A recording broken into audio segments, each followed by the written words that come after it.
Assalamualaikum warahmatullahi wabarakatuh. Perkenalkan, nama saya Wulan Nuriana dengan NIM 18621500167 dari kelas reguler pagi semester 2, ingin menyelesaikan tugas UAS mata kuliah Teori Belajar dan Pembelajaran yang diampu oleh Ibu Roza Yenita MPD.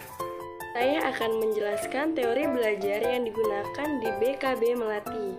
Berdasarkan observasi guru terhadap siswa di BKB Melati, maka pembelajaran yang digunakan yaitu pembelajaran behavioristik.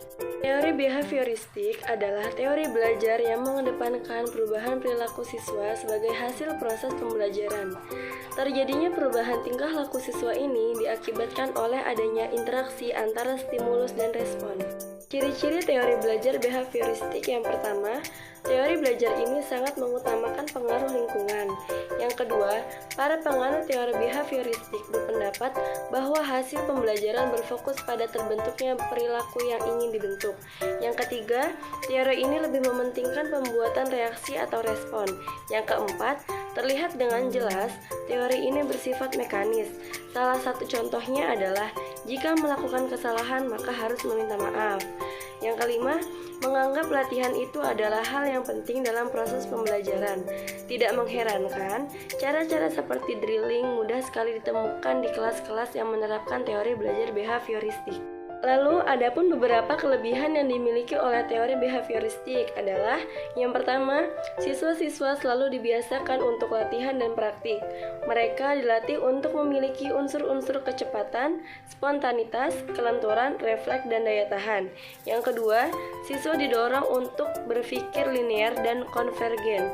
Dan yang ketiga, siswa dapat dengan mudah mencapai suatu target tertentu dalam pembelajaran.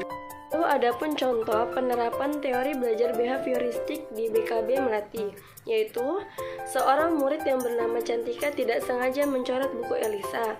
Lalu Elisa tidak terima dan mencoret kembali buku Cantika. Terjadilah pertengkaran di antara keduanya. Maka sebagai guru yang melihat kejadian tersebut langsung melerai pertengkaran tersebut dan meminta keduanya untuk saling memaafkan.